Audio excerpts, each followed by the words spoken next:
ನಾವು ಕೆಲವೊಂದು ವಿಚಾರಗಳು ನಿಮ್ಮಲ್ಲಿ ಹಂಚ್ಕೋಬೇಕಾಗಿದೆ. ಅದೇನೆಂದರೆ, ಈ ಫೇಸ್ಬುಕ್ನಲ್ಲಿ ಕೆಲವು ವಿಚಾರಗಳು ಬರ್ತಾ ಇದ್ದಾವೆ ಪದೇ ಪದೇ. ನಾವು ದರ್ಶನ ಹತ್ರ ಹೋಗಿದ್ವಿ, ಅವ್ರು ನಮ್ಮ ಹತ್ರ ಬಂದಾರೆ, ನಾವು ಅದ್ಯಾವುದೋ ಶೆಡ್ಡಿಗೆ ಹೋಗಿದ್ವಿ, ಆಮೇಲೆ ಅವರೇನು ನಮಗೆ ಕೊಟ್ಟರು, ನಾವೇನೇ ಇಸ್ಕೊಂಡು ನಿಂತೀವಿ, ಎಲ್ಲ ಮಾಧ್ಯಮದಲ್ಲಿ ಬರ್ತಾರೆ. ನಾವು ಅದ್ರ ಬಗ್ಗೆ ಲಕ್ಷ್ಯ ಕೊಟ್ಟಿರಲಿಲ್ಲ, ಬಿಟ್ಬಿಟ್ಟಿದ್ವಿ. ಆದರೆ ನಮಗೆ ಭಾಳಷ್ಟು ಜನ ಫೋನ್ ಮಾಡಿ ನಮಗೆ ನಿಜ ಅನ್ನೋ ಒಂದು ರೀತಿಯಿಂದ ಎಲ್ಲ ಕಡೆ ಅದು ಹಬ್ಬಿಟ್ಟಿದೆ. ಅದರಿಂದಾಗಿ ನಿಮ್ಮನ್ನು ನಾವು ಕರೆದು ನಾವು ಮಾತಾಡೋ ಪರಿಸ್ಥಿತಿ ಬಂದಿದೆ. ನಾವು ಯಾರು ಅವ್ರನ್ನ ಭೇಟಿ ಮಾಡೋಕ್ಕೆ ಹೋಗಿಲ್ಲ, ಅವರು ನಮ್ಮನ್ನು ಭೇಟಿ ಮಾಡಿಲ್ಲ. ಮೊದಲೇ ನಾವು ಯಾರು ಹತ್ರ 10 ಪೈಸೆ ಇಸ್ಕೊಂಡಿಲ್ಲ, ಅವ್ರು ಯಾರು ಬಂದು ನಮಗೆ ಕೊಡೋಕ್ಕೂ ಬಂದಿಲ್ಲ, ನಾವು ಕೇಳಿ ಇಲ್ಲ. ಆಮೇಲೆ ಅದೇನೋ ಕಾರ್ ಬುಕ್ ಮಾಡೀವಿ ಅಂತಂದೇನೋ ನಾವು ಹಳೆ ಸ್ಕೂಟ್ರ್ ರಿಪೇರಿ ಮಾಡೋಕ್ಕೆ ದಿಕ್ಕಿಲ್ಲ ನಮಗೆ, ನಾವು ಕಾರ್ ಬುಕ್ ಮಾಡೀವಿ ಅಂತೇಳಿ. ಈ ಥರ ಒಂಥರ ಈ ಫೇಸ್ಬುಕ್ಕೋ ಅಥವಾ ಫೇಕ್ ಬುಕ್ಕೋ ಗೊತ್ತಿಲ್ಲ. ಇದು ನಮಗೆ ಭಾಳಷ್ಟು ನೋವು ತರ್ತಾ ಇದೆ. ಅದರಿಂದ ನಾವು ಆ ಫೇಸ್ಬುಕ್ ಏನು ಬರೀತಾರೆ, ಅವ್ರ ವಿಘ್ನ ಸಂತೋಷಗಳಿಗೆ ಕೈ ಮುಗಿದು ಕೇಳ್ತಿದ್ವಿ, ಇಂಥದನ್ನು ದಯಮಾಡಿ ಹಾಕಬೇಡ್ರಿ. ನಾವಷ್ಟು ಸಾಕಷ್ಟು ನೊಂದಿದ್ದೀವಿ. ಏನೋ ಸುಧಾರಿಸೋಣ ಅಷ್ಟರಲ್ಲಿ ಮತ್ತೆ ಕೆದಕಿ ನಮ್ಮನ್ನು ನೋವಿಗೆ ಮಾಡಬಾರ್ದಂತ ಅವ್ರ ಕೈ ಮುಗಿದು ಕೇಳ್ಕೊಳ್ತೀವಿ. ಇದೊಂದು ವಿಚಾರ ತಾವು ಎಲ್ಲರಿಗೂ ತಮ್ಮ ಮುಖಾಂತರ ಎಲ್ಲರಿಗೂ ಕರ್ನಾಟಕ ಜನತೆಗೆ ನಾವು ಯಾವುದೂ ಆ ಥರ ಮಾಡೋಕ್ಕೆ ಹೋಗಿಲ್ಲ ಅನ್ನೋ ಒಂದು ಮನವಿಯನ್ನು ನಾವು ಮಾಡ್ತಾಯಿದ್ದೀವಿ. ಆನಂತರ ಕರ್ನಾಟಕ ಸರ್ಕಾರ ಸುಪ್ರೀಂ ಕೋರ್ಟ್ಗೆ ಒಂದು ಅಪೀಲ್ ಏನೋ ಆಗ್ತೈತಿ ಅಂತಂದು ಹೇಳಿಕೆ ಕೊಟ್ಟಿದೆ. ಅದನ್ನು ನಾವು ಸ್ವಾಗತಿಸ್ತೀವಿ ಮತ್ತು ಸರ್ಕಾರಕ್ಕೆ ಧನ್ಯವಾದನ ತಿಳಿಸ್ತಾ ಇದ್ದೀನಿ.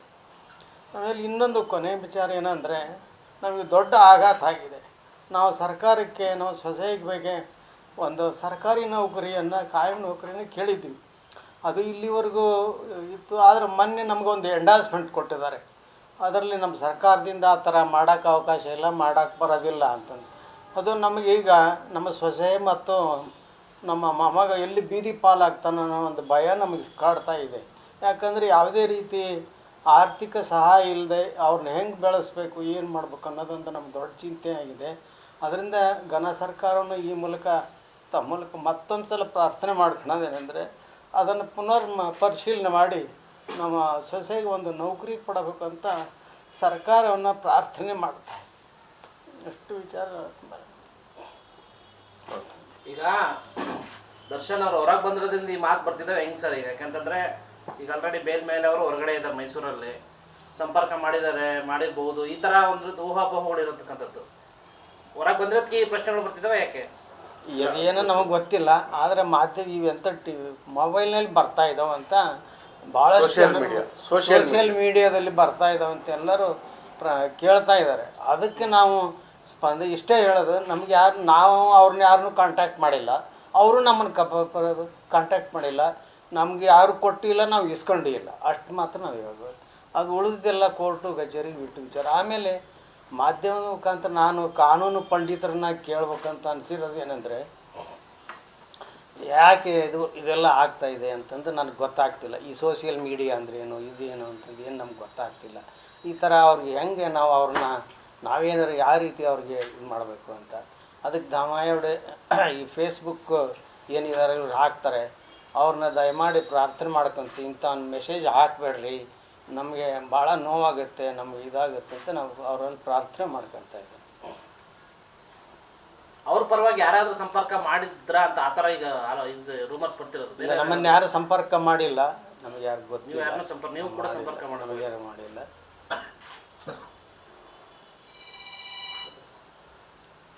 ವಿಚಾರವಾಗಿ ದೂರ ಏನಾದರೂ ಸಲ್ಲಿಸ್ತಾರೆ ಸರ್ ಸಾಮಾಜಿಕ ಜಾಲತಾಣದಲ್ಲಿ ಅಂತ?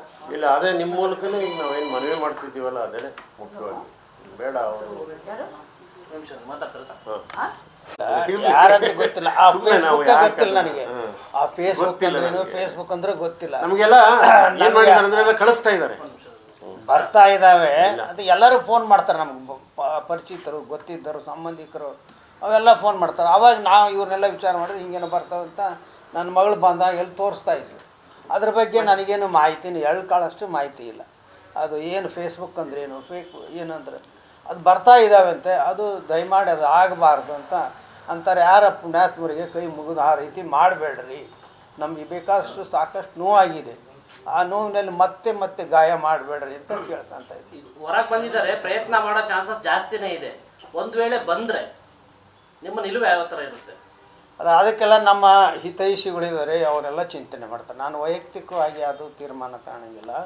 ನಮ್ಮ ಬಂಧುಗಳಿದ್ದಾರೆ, ಹಿತೈಷಿಗಳಿದ್ದಾರೆ, ಅವ್ರ ತೀರ್ಮಾನ ಮಾಡಿ ಹಂಗೇನು ಇದ್ದರೆ ನಾವು ಇದು ಮಾಡ್ತೀವಿ ಅಷ್ಟೇ. ನಾವು ಕೆಲವೊಂದು ವಿಚಾರಗಳು ನಿಮ್ಮಲ್ಲಿ ಹಂಚ್ಕೋಬೇಕಾಗಿದೆ. ಅದೇನೆಂದರೆ, ಈ ಫೇಸ್ಬುಕ್ನಲ್ಲಿ ಕೆಲವು ವಿಚಾರಗಳು ಬರ್ತಾ ಇದ್ದಾವೆ ಪದೇ ಪದೇ. ನಾವು ದರ್ಶನ ಹತ್ರ ಹೋಗಿದ್ದೀವಿ, ಅವ್ರು ನಮ್ಮ ಹತ್ರ ಬಂದಾರೆ, ನಾವು ಅದ್ಯಾವುದೋ ಶೆಡ್ಡಿಗೆ ಹೋಗಿದ್ವಿ, ಆಮೇಲೆ ಅವರೇನು ನಮಗೆ ಕೊಟ್ಟರು, ನಾವೇನೇ ಇಸ್ಕೊಂಡು ನಿಂತೀವಿ, ಎಲ್ಲ ಮಾಧ್ಯಮದಲ್ಲಿ ಬರ್ತಾರೆ. ನಾವು ಅದ್ರ ಬಗ್ಗೆ ಲಕ್ಷ್ಯ ಕೊಟ್ಟಿರಲಿಲ್ಲ, ಬಿಟ್ಬಿಟ್ಟಿದ್ವಿ. ಆದರೆ ನಮಗೆ ಭಾಳಷ್ಟು ಜನ ಫೋನ್ ಮಾಡಿ ನಮಗೆ ನಿಜ ಅನ್ನೋ ಒಂದು ರೀತಿಯಿಂದ ಎಲ್ಲ ಕಡೆ ಅದು ಹಬ್ಬಿಟ್ಟಿದೆ. ಅದರಿಂದಾಗಿ ನಿಮ್ಮನ್ನು ನಾವು ಕರೆದು ನಾವು ಮಾತಾಡೋ ಪರಿಸ್ಥಿತಿ ಬಂದಿದೆ. ನಾವು ಯಾರು ಅವ್ರನ್ನ ಭೇಟಿ ಮಾಡೋಕ್ಕೆ ಹೋಗಿಲ್ಲ, ಅವರು ನಮ್ಮನ್ನು ಭೇಟಿ ಮಾಡಿಲ್ಲ. ಮೊದಲೇ ನಾವು ಯಾರು ಹತ್ರ 10 ಪೈಸೆ ಇಸ್ಕೊಂಡಿಲ್ಲ, ಅವ್ರು ಯಾರು ಬಂದು ನಮಗೆ ಕೊಡೋಕ್ಕೂ ಬಂದಿಲ್ಲ, ನಾವು ಕೇಳಿ ಇಲ್ಲ. ಆಮೇಲೆ ಅದೇನೋ ಕಾರ್ ಬುಕ್ ಮಾಡೀವಿ ಅಂತಂದು ಏನೋ ನಾವು ಹಳೆ ಸ್ಕೂಟ್ರ್ ರಿಪೇರಿ ಮಾಡೋಕ್ಕೆ ದಿಕ್ಕಿಲ್ಲ ನಮಗೆ, ನಾವು ಕಾರ್ ಬುಕ್ ಮಾಡೀವಿ ಅಂತೇಳಿ ಈ ಥರ ಒಂಥರ ಈ ಫೇಸ್ಬುಕ್ಕೋ ಅಥವಾ ಫೇಕ್ ಬುಕ್ಕೋ ಗೊತ್ತಿಲ್ಲ. ಇದು ನಮಗೆ ಭಾಳಷ್ಟು ನೋವು ತರ್ತಾ ಇದೆ. ಅದರಿಂದ ನಾವು ಆ ಫೇಸ್ಬುಕ್ ಏನು ಬರೀತಾರೆ, ಅವ್ರ ವಿಘ್ನ ಸಂತೋಷಗಳಿಗೆ ಕೈ ಮುಗಿದು ಕೇಳ್ತಿದ್ದೀವಿ, ಇಂಥದನ್ನು ದಯಮಾಡಿ ಹಾಕಬೇಡ್ರಿ. ನಾವಷ್ಟು ಸಾಕಷ್ಟು ನೊಂದಿದ್ದೀವಿ. ಏನೋ ಸುಧಾರಿಸೋಣ ಅಷ್ಟರಲ್ಲಿ ಮತ್ತೆ ಕೆದಕಿ ನಮ್ಮನ್ನು ನೋವಿಗೆ ಮಾಡಬಾರ್ದಂತ ಅವ್ರ ಕೈ ಮುಗಿದು ಕೇಳ್ಕೊಳ್ತೀವಿ. ಇದೊಂದು ವಿಚಾರ ತಾವು ಎಲ್ಲರಿಗೂ ತಮ್ಮ ಮುಖಾಂತರ ಎಲ್ಲರಿಗೂ ಕರ್ನಾಟಕ ಜನತೆಗೆ ನಾವು ಯಾವುದೂ ಆ ಥರ ಮಾಡೋಕ್ಕೆ ಹೋಗಿಲ್ಲ ಅನ್ನೋ ಒಂದು ಮನವಿಯನ್ನು ನಾವು ಮಾಡ್ತಾಯಿದ್ದೀವಿ. ಆನಂತರ ಕರ್ನಾಟಕ ಸರ್ಕಾರ ಸುಪ್ರೀಂ ಕೋರ್ಟ್ಗೆ ಒಂದು ಅಪೀಲ್ ಏನೋ ಆಗ್ತೈತಿ ಅಂತಂದು ಹೇಳಿಕೆ ಕೊಟ್ಟಿದೆ. ಅದನ್ನು ನಾವು ಸ್ವಾಗತಿಸ್ತೀವಿ ಮತ್ತು ಸರ್ಕಾರಕ್ಕೆ ಧನ್ಯವಾದನ ತಿಳಿಸ್ತಾ ಇದ್ದೀನಿ. ಆಮೇಲೆ ಇನ್ನೊಂದು ಕೊನೆಯ ವಿಚಾರ ಏನಂದರೆ, ನಮಗೆ ದೊಡ್ಡ ಆಘಾತ ಆಗಿದೆ. ನಾವು ಸರ್ಕಾರಕ್ಕೆ ನಾವು ಸೊಸೈಟಿ ಬಗ್ಗೆ ಒಂದು ಸರ್ಕಾರಿ ನೌಕರಿಯನ್ನು ಕಾಯಂ ನೌಕರಿಯನ್ನು ಕೇಳಿದ್ವಿ. ಅದು ಇಲ್ಲಿವರೆಗೂ ಇತ್ತು. ಆದರೆ ಮೊನ್ನೆ ನಮಗೊಂದು ಎಂಡಾಸ್ಮೆಂಟ್ ಕೊಟ್ಟಿದ್ದಾರೆ. ಅದರಲ್ಲಿ ನಮ್ಮ ಸರ್ಕಾರದಿಂದ ಆ ಥರ ಮಾಡೋಕ್ಕೆ ಅವಕಾಶ ಇಲ್ಲ, ಮಾಡೋಕ್ಕೆ ಬರೋದಿಲ್ಲ ಅಂತಂದು. ಅದು ನಮಗೀಗ ನಮ್ಮ ಸೊಸೆ ಮತ್ತು ನಮ್ಮ ಮೊಮ್ಮಗ ಎಲ್ಲಿ ಬೀದಿ ಪಾಲಾಗ್ತಾನೋ ಅನ್ನೋ ಒಂದು ಭಯ ನಮಗೆ ಕಾಡ್ತಾ ಇದೆ. ಯಾಕಂದರೆ ಯಾವುದೇ ರೀತಿ ಆರ್ಥಿಕ ಸಹಾಯ ಇಲ್ಲದೆ ಅವ್ರನ್ನ ಹೆಂಗೆ ಬೆಳೆಸ್ಬೇಕು, ಏನು ಮಾಡ್ಬೇಕು ಅನ್ನೋದೊಂದು ನಮ್ಮ ದೊಡ್ಡ ಚಿಂತೆ ಆಗಿದೆ. ಅದರಿಂದ ಘನ ಸರ್ಕಾರವನ್ನು ಈ ಮೂಲಕ ತಮ್ಮ ಮೂಲಕ ಮತ್ತೊಂದು ಸಲ ಪ್ರಾರ್ಥನೆ ಮಾಡ್ಕೊಳ್ಳೋದೇನೆಂದರೆ, ಅದನ್ನು ಪರಿಶೀಲನೆ ಮಾಡಿ ನಮ್ಮ ಸೊಸೆಗೆ ಒಂದು ನೌಕರಿ ಕೊಡಬೇಕಂತ ಸರ್ಕಾರವನ್ನು ಪ್ರಾರ್ಥನೆ ಮಾಡ್ತಾರೆ. ಎಷ್ಟು ವಿಚಾರ. ಈಗ ದರ್ಶನ್ ಅವರು ಹೊರಗೆ ಬಂದಿರೋದ್ರಿಂದ ಈ ಮಾತು ಬರ್ತಿದ್ದಾವೆ ಹೆಂಗೆ ಸರ್? ಈಗ ಯಾಕಂತಂದರೆ ಈಗ ಆಲ್ರೆಡಿ ಬೇಲ್ ಮೇಲೆ ಅವರು ಹೊರಗಡೆ ಇದ್ದಾರೆ, ಮೈಸೂರಲ್ಲಿ ಸಂಪರ್ಕ ಮಾಡಿರ್ಬೋದು, ಈ ಥರ ಒಂದು ಊಹಾಪೋಹಗಳು ಇರತಕ್ಕಂಥದ್ದು. ಹೊರಗೆ ಬಂದಿರೋದಕ್ಕೆ ಈ ಪ್ರಶ್ನೆಗಳು ಬರ್ತಿದ್ದಾವೆ ಯಾಕೆ? ಇದೇನೋ ನಮಗೆ ಗೊತ್ತಿಲ್ಲ.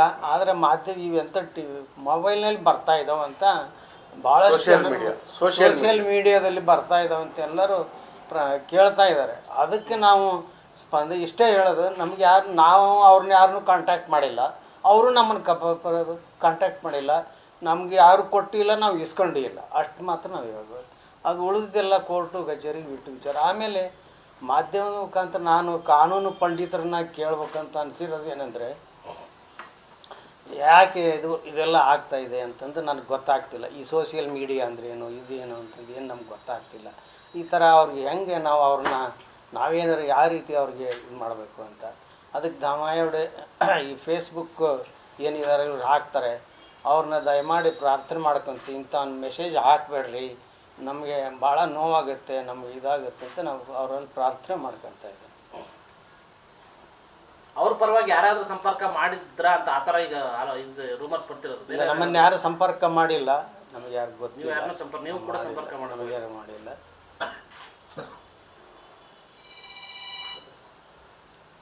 ಈ ವಿಚಾರವಾಗಿ ದೂರ ಏನಾದರೂ ಸಲ್ಲಿಸ್ತೀರಾ ಸರ್? ಸಾಮಾಜಿಕ ಜಾಲತಾಣದಲ್ಲಿ ಬರ್ತಾ ಇದೆ ಅಂತ ಇಲ್ಲ, ಅದೇ ನಿಮ್ಮ ಮೂಲಕನೇ ಈಗ ನಾವೇನು ಮನವಿ ಮಾಡ್ತಿದ್ದೀವಲ್ಲ, ಅದೇ ಮುಖ್ಯವಾಗಿ. ಬೇಡ ಅವರು ನಿಮಿಷ ಮಾತಾಡ್ತಾರೆ ಸರ್. ಹಾಂ ಯಾರಂತ ಗೊತ್ತಿಲ್ಲ. ಆ ಸುಮ್ನೆ ನಾವು ಫೇಸ್ಬುಕ್ ಯಾಕೆ ಗೊತ್ತಿಲ್ಲ ನನಗೆ. ಹ್ಮ್. ಆ ಫೇಸ್ಬುಕ್ ಅಂದ್ರೇನು, ಫೇಸ್ಬುಕ್ ಅಂದ್ರೆ ಗೊತ್ತಿಲ್ಲ. ನಮಗೆಲ್ಲ ಏನ್ ಮಾಡಿದ್ದಾರೆ ಅಂದ್ರೆ ಎಲ್ಲ ಕಳಿಸ್ತಾ ಇದ್ದಾರೆ. ಬರ್ತಾ ಇದ್ದಾವೆ. ಅದು ಎಲ್ಲರೂ ಫೋನ್ ಮಾಡ್ತಾರೆ ನಮ್ಗೆ, ಪರಿಚಿತರು, ಗೊತ್ತಿದ್ದರು, ಸಂಬಂಧಿಕರು ಅವೆಲ್ಲ ಫೋನ್ ಮಾಡ್ತಾರೆ. ಅವಾಗ ನಾವು ಇವ್ರನ್ನೆಲ್ಲ ವಿಚಾರ ಮಾಡಿದ್ರೆ ಹಿಂಗೇನೋ ಬರ್ತಾವೆ ಅಂತ ನನ್ನ ಮಗಳು ಬಂದಾಗ ಎಲ್ಲಿ ತೋರಿಸ್ತಾ ಇದ್ಲು. ಅದ್ರ ಬಗ್ಗೆ ನನಗೇನು ಮಾಹಿತಿನ ಕಾಳಷ್ಟು ಮಾಹಿತಿ ಇಲ್ಲ. ಅದು ಏನು ಫೇಸ್ಬುಕ್ ಅಂದ್ರೇನು, ಫೇಕ್ ಏನಂದ್ರೆ ಅದು ಬರ್ತಾ ಇದ್ದಾವಂತೆ. ಅದು ದಯಮಾಡಿ ಅದು ಆಗಬಾರ್ದು ಅಂತಾರೆ. ಯಾರ ಪುಣ್ಯಾತ್ಮರಿಗೆ ಕೈ ಮುಗಿದು ಆ ರೀತಿ ಮಾಡಬೇಡ್ರಿ. ನಮಗೆ ಬೇಕಾದಷ್ಟು ಸಾಕಷ್ಟು ನೋವಾಗಿದೆ. ಆ ನೋವಿನಲ್ಲಿ ಮತ್ತೆ ಮತ್ತೆ ಗಾಯ ಮಾಡಬೇಡ್ರಿ ಅಂತ ಕೇಳ್ಕೊಂತ ಇದ್ದೀವಿ. ಹೊರಗೆ ಬಂದಿದ್ದಾರೆ, ಪ್ರಯತ್ನ ಮಾಡೋ ಚಾನ್ಸಸ್ ಜಾಸ್ತಿನೇ ಇದೆ. ಒಂದು ವೇಳೆ ಬಂದರೆ ನಿಮ್ಮ ನಿಲುವು ಯಾವ ಥರ ಇರುತ್ತೆ? ಅಲ್ಲ, ಅದಕ್ಕೆಲ್ಲ ನಮ್ಮ ಹಿತೈಷಿಗಳಿದ್ದಾರೆ, ಅವರೆಲ್ಲ ಚಿಂತನೆ ಮಾಡ್ತಾರೆ. ನಾನು ವೈಯಕ್ತಿಕವಾಗಿ ಅದು ತೀರ್ಮಾನ ತಗೊಳ್ಳಂಗಿಲ್ಲ. ನಮ್ಮ ಬಂಧುಗಳಿದ್ದಾರೆ, ಹಿತೈಷಿಗಳಿದ್ದಾರೆ, ಅವ್ರ ತೀರ್ಮಾನ ಮಾಡಿ ಹಂಗೇನು ಇದ್ದರೆ ನಾವು